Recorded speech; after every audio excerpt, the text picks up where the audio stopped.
Hello दोस्तों आज का जो हमारा पौधा है वो है गुड़हल का पौधा, हिबिस्कस प्लांट।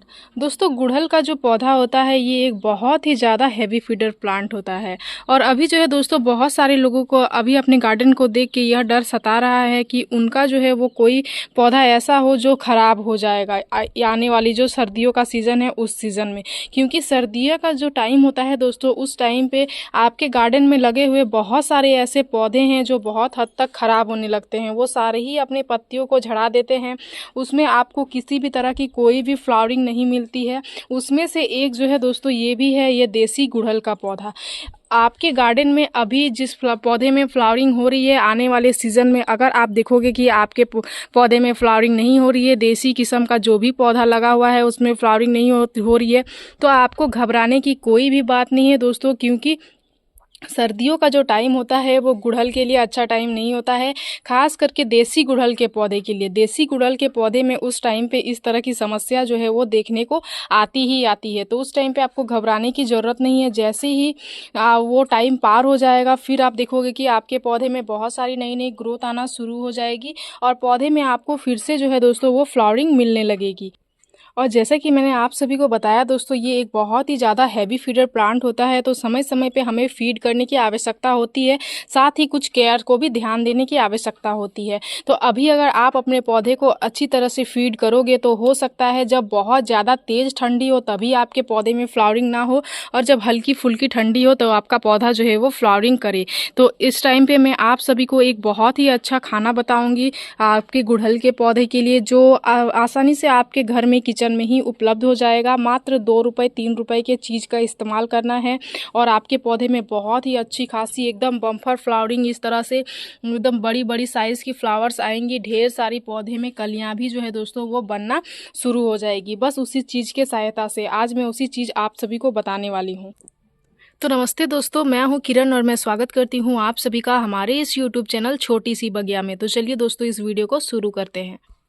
सबसे पहली बात, गुड़हल के पौधे की जो ग्रोथ होती है दोस्तों वो बहुत ही तेज़ी से होती है। उसके रूट्स के ग्रोथ भी बहुत ही तेज़ी से होते हैं, साथ ही पौधे की ग्रोथ भी बहुत ही तेज़ी से होती है। ये हमारा देख सकते हैं ये 1 साल पुराना ही पौधा है, लेकिन इसकी ग्रोथ आप देख सकते हैं कितना बड़ा जो है, ये लगभग मेरे हाइट का हो चुका है। इतना बड़ा जो है दोस्तों ये इतना जल्दी हो गया है। तो जब भी आप गुड़हल के पौधे लगाएं, सबसे पहली बात आप इस चीज़ को ध्यान दें कि आप गुड़हल के पौधे को बड़े कंटेनर में ही लगाएं, या फिर आप ग्रो बैग वगैरह में भी लगा सकते हो। देख सकते हैं मेरा ये जो पौधा है ये बहुत ही ज़्यादा बड़ा हो गया था, तो मैंने इसको ग्रो बैग में शिफ्ट कर दिया हुआ है, क्योंकि इसके जो रूट्स होते हैं दोस्तों वो बहुत ज़्यादा गमले में भर जाते हैं। जैसे कि आप एग्जांपल में इस पौधे को देख सकते हैं, इसमें बहुत ज़्यादा जो है वो रूट्स भर गई है। मैं इसको भी अभी ग्रो बैग में जल्दी ही ट्रांसफ़र करूँगी, क्योंकि ये भी पौधा बहुत ज़्यादा बड़ा हो गया है। और अगर इसके रूट्स को ग्रोथ होने का जगह ज़्यादा स्पेस मिलेगा तो फिर इसका ग्रोथ और भी तेज़ी से होगा और ये बहुत ही ज़्यादा फ्लावरिंग करने के लिए भी तैयार होगा। इसीलिए सबसे पहले ये बात आप इस चीज़ पे ही ध्यान दें कि जब भी आप गुड़हल के पौधे को लगाएं तो बड़े कंटेनर में लगाएं। ये था हमारा सबसे पहला पॉइंट। दूसरा पॉइंट, गुड़हल एक धूप वाला पौधा होता है। आप अपने पौधे को धूप वाले एरिया में रखें, इस चीज़ का आप ध्यान दें। अगर आप अपने पौधे को शेडी वाले एरिया पे रखोगे तो फिर आपको अच्छे से फ्लावरिंग नहीं मिल पाएगी। यही एक मेन रीज़न होता है दोस्तों कि ठंडियों में हमें अपने गुड़हल के पौधे में अच्छी फ्लावरिंग नहीं मिल पाती है, क्योंकि ठंडियों के टाइम पर धूप बहुत ही ज़्यादा कम मिल पाती है पौधे को, जिस कारण से पौधे में अच्छी फ्लावरिंग नहीं होती है। और कोई रीज़न नहीं होता है। और ये एक पौधा होता है जो ठंडियों में डॉर्मेंस पीरियड में चला जाता है, इसलिए भी हमें इससे फ्लावरिंग नहीं मिलती है। और गुड़हल के पौधे में एक सबसे बड़ी जो समस्या देखने को मिलती है दोस्तों वो आप देख सकते हैं, वो है ये मिलीबग्स और वाइट कलर के जो कीड़े आके लग जाते हैं। इसके लिए आप समय समय पे अपने घर में नीम के पत्ते को बॉयल करके स्प्रे करते रहें। ये बहुत ज़्यादा पौधे को ख़राब करती हैं। और तो और या फिर नीम ऑयल का स्प्रे कर सकते हो, हल्दी पाउडर का स्प्रे कर सकते हो। ये सारी ही चीज़ आपके किचन में मिल जाते हैं, इनका स्प्रे कर सकते हो। और हल्दी पाउडर को आप एक बार गमले में भी ज़रूर से ज़रूर डालें। हल्दी पाउडर को अगर आप गमले में डालते हो दोस्तों तो उसमें बहुत सारे ऐसे इन्फेक्टियल और फंगल गुण पाए जाते हैं जो हमारे पौधे को किसी भी तरह की फंगस वगैरह से बचा के रखते हैं, हमारे पौधे को कीड़े मकोड़े से बचा के रखते हैं। मिलीबग्स वगैरह के लिए आप उसका स्प्रे भी कर सकते हो, वो भी बहुत ही अच्छे से काम करता है, क्योंकि मिलीबग्स जो होता है वो हमारे पौधे को ख़राब करने में बहुत ही ज़्यादा मेन रोल प्ले करता है। तो इसके लिए आप इसका स्प्रे कर सकते हो। और एक पॉइंट जो है दोस्तों, कीड़े मकोड़े को भगाने के लिए आप कपूर का इस्तेमाल भी कर सकते हो। जो पूजा करने के लिए कपूर का इस्तेमाल किया जाता है, उस कपूर को अगर आप अपने गार्डन में स्प्रे कर दोगे तो आपके गार्डन में दूर दूर तक कीड़े मकोड़े, चींटियाँ वगैरह नज़र नहीं आएंगी। या फिर आप गमले के ऊपर रख भी सकते हो। जैसे जैसे उसका सुगंध जितनी जितनी दूर तक फैलेगा उतने दूर तक कीड़े मकोड़े, गिलहरियाँ वगैरह ये सारी ही चीज़ नहीं आएंगे। क्योंकि मेरे गार्डन में मैंने बहुत बार देखा है कि गिलहरियाँ जो है वो आके मेरी जो इस तरह की कली खिलने वाली होती है उनको ही काट दिया करती हैं। तो उनके लिए आप इस चीज़ का इस्तेमाल कर सकते हो। इससे आपको बेटर सॉल्यूशन मिलेगा, पौधे में किसी भी तरह की कोई भी खराबी नहीं आएगी। उसके बाद जो हमारा पॉइंट है दोस्तों, वो ये है कि आपको महीने में एक बार अपने पौधे को गोबर की खाद, वर्मी कंपोस्ट, ये सारे चीज़ देना भी बहुत ही ज़्यादा ज़रूरी है। क्योंकि जैसा कि मैंने आप सभी को बताया, ये एक हैवी फीडर प्लांट होता है। तो हैवी फीडिंग में ही जो है दोस्तों वो आता है गोबर का खाद या वर्मी कंपोस्ट। क्योंकि उसमें जो है दोस्तों नाइट्रोजन, पोटेशियम, फास्फोरस की मात्रा अच्छी मात्रा में पाई जाती है। बहुत सारे ऐसे न्यूट्रिशन पाए जाते हैं जिसकी सहायता से हमारे जो भी फल फूल वाले पौधे होते हैं उसमें बहुत ज़्यादा वृद्धि होती है फल फूल लाने में। तो इसके लिए आप जो है वो गोबर की खाद जरूर से जरूर अपने गुड़हल के पौधे में भी महीने में एक बार दे दें। इससे आपके पौधे में भी बहुत ही बेहतर रिजल्ट आपको देखने को मिलेगी। अब बताती हूँ मैं आपको बहुत ही ज़्यादा मेन पॉइंट और इम्पॉर्टेंट पॉइंट जिसको आपको ध्यान देना बहुत ही ज़्यादा ज़रूरी है। जैसे कि मैंने गुड़हल के पौधे के बारे में आप सभी को बताया कि गुड़हल का जो पौधा होता है वो ठंडियों में कम ग्रोथ करता है, कम फ्लावरिंग करता है, खास करके जो है वो देसी गुड़हल के पौधे। तो जब भी आप अपने पौधे में देखोगे आपके पौधे में ग्रोथ रुक गई है, फ्लावरिंग अब नहीं हो रही है, उस टाइम पर आप अपने पौधे को किसी भी तरह का फीड ना करवाएं, किसी भी तरह का न्यूट्रिशन ना दें। चाहे आपका पौधा हरा भरा ही क्यों ना दिख रहा हो, लेकिन आप अपने पौधे को उस टाइम पे कोई भी खाद पानी ना दे। अगर आप अपने पौधे को उस टाइम पे खाद पानी दे दोगे तो फिर आपको जो है दोस्तों आपके पौधे खराब हो जाएंगे, उसके रूट्स जो है वो खराब हो जाएंगे। जब पौधा फ्लावरिंग बंद कर देता है तो आपको समझ जाना चाहिए कि पौधे जो है वो डोरमेंस पीरियड में चले गए हैं। अब उसको खाद की कोई भी आवश्यकता नहीं है। अब आने वाले सीजन के लिए आपको इंतजार करना है। जब ज़्यादा ठंडी हो जाए तभी आपको आपके गुड़हल के पौधे में इस तरह की सिचुएशन देखने को मिलेगी। तो उस टाइम पे आप अपने पौधे को खाद देना बंद कर दे। ये था हमारा बहुत ही ज़्यादा इंपॉर्टेंट पॉइंट। तो अभी मेरे पौधे में देख सकते हैं अच्छी मात्रा में फ्लावरिंग हो रही है, कलियां भी बन रही है। तो अभी मैं आप सभी को बहुत ही नेचुरल सा खाद बताऊंगी जो आपके घर में ही आसानी से मिल जाएगा और ज़्यादा खर्चे भी नहीं लगेंगे। उसमें बस 2-3 रुपए की खर्च है और एक वेस्ट के तौर पे ये खाद बन के तैयार हो जाता है और आपके पौधे में बहुत ही बेहतर रिजल्ट लेके आता है। खास करके फ्लावरिंग, ढेर सारी फ्लावरिंग के लिए आप इस खाद का इस्तेमाल कर सकते हो। ढेर सारी नई नई ग्रोथ के लिए भी इसका इस्तेमाल कर सकते हो। तो चलिए दोस्तों देखते हैं कि फर्टिलाइज़र के तौर पर हमने क्या इस्तेमाल करा हुआ है और कैसे उसका इस्तेमाल करना है। तो ये है दोस्तों हमारा फर्टिलाइज़र। ये क्या है? ये है केले के छिलके। केले के छिलके को जो है दोस्तों बहुत ही अच्छे से हमने एकदम सुखा लिया हुआ है। कच्चे छिलकों का हमें इस्तेमाल इसलिए नहीं करना होता है क्योंकि अभी जो है उतनी भी ज़्यादा तेज़ धूप नहीं आती है। अगर ये ज़्यादा दिन तक गीले गमले में पड़े हुए रह जाते हैं तो ये गमले में जाके फंगस पैदा कर देते हैं। तो इसलिए आपको इस तरह से पहले केले के छिलके को सुखाना है, फिर आपको इसका इस्तेमाल करना है। तो देख सकते हैं यहाँ पे बहुत ही अच्छे से हमने सुखा लिया हुआ है। अब क्या करना है, आपको छोटे छोटे टुकड़ों में सबसे पहले कट कर लेना है। तो चलिए दोस्तों कट करते हैं। तो देख सकते हैं दोस्तों यहाँ पे हमने 2 केले के छिलके को छोटे छोटे टुकड़ों में कर लिया है।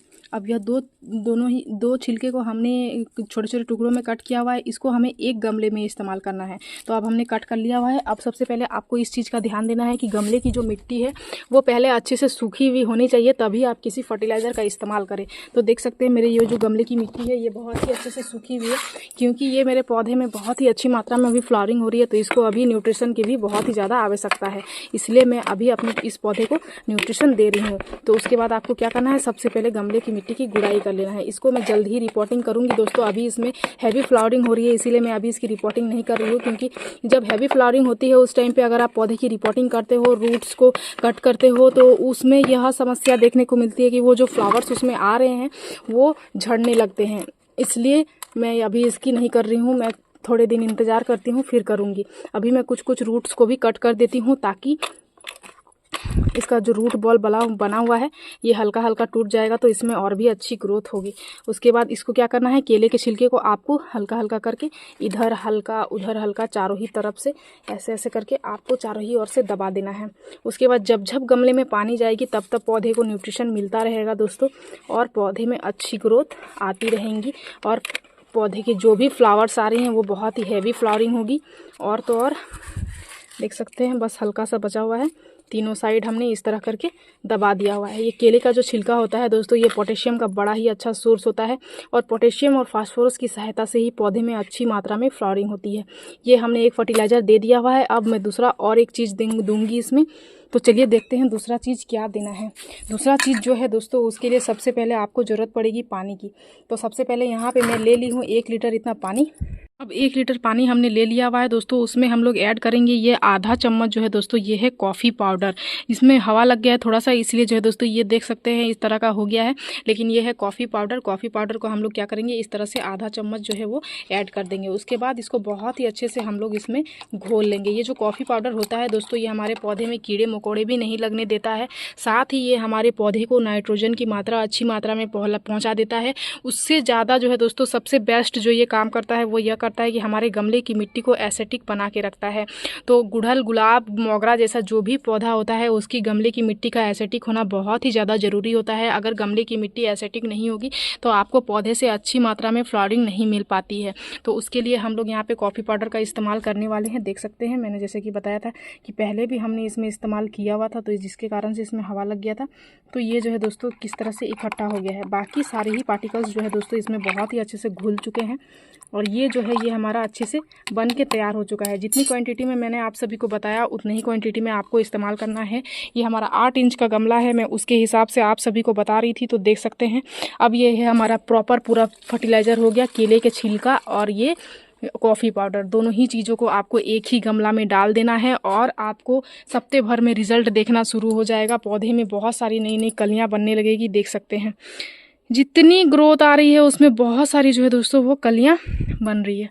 देख सकते हैं कितनी छोटी छोटी कलियां हैं। इसलिए इस तरह की जब होती हैं दोस्तों तभी हमारे पौधे में लगातार से फ्लावरिंग होते रहती है। तो इसलिए इस तरह से आप अभी अपने पौधे को फीड करवा दें तो आने वाले सीज़न में हो सकता है आपका पौधा फ्लावरिंग करता रहे, डोरमेंस पीरियड में जाए ही ना। इसके लिए आपको अभी ही अपने पौधे को तैयार करना पड़ेगा। तो मैंने तो अपने पौधे को तैयार कर लिया है दोस्तों। मैं अलग अलग तरीके से आप सभी को फर्टिलाइज़र बताती हूँ। आपसे जो फर्टिलाइज़र बन पाए आप उसी का इस्तेमाल करें। मेरे चैनल पर और भी वीडियोज़ हैं जिसमें मैंने किचन में इस्तेमाल होने वाले और भी चीज़ें आप सभी को शेयर करती हूँ। आपके पास जो अवेलेबल हो आप उसका इस्तेमाल कर सकते हो और अपने पौधे में हैवी फ्लावरिंग जो है दोस्तों वो ले सकते हो। तो मेरी इस छोटी सी वीडियो में दी गई जानकारी अगर आप सभी को अच्छा लगा दोस्तों तो मेरी इस वीडियो को लाइक, शेयर, कमेंट जरूर कर दीजिएगा। अगर आप इस वीडियो के माध्यम से हमारे चैनल पर नए आए हैं तो हमारे चैनल को सब्सक्राइब करके बेल आइकन प्रेस कर लीजिएगा ताकि हमारी जो भी न्यू वीडियोज़ आएंगे उनके नोटिफिकेशन आप सभी को मिल जाएंगे। इस वीडियो को आपने पूरा देखा उसके लिए मैं आप सभी को तहे दिल से धन्यवाद देती हूँ। मिलते हैं दोस्तों एक अनदर वीडियो पे। नमस्कार।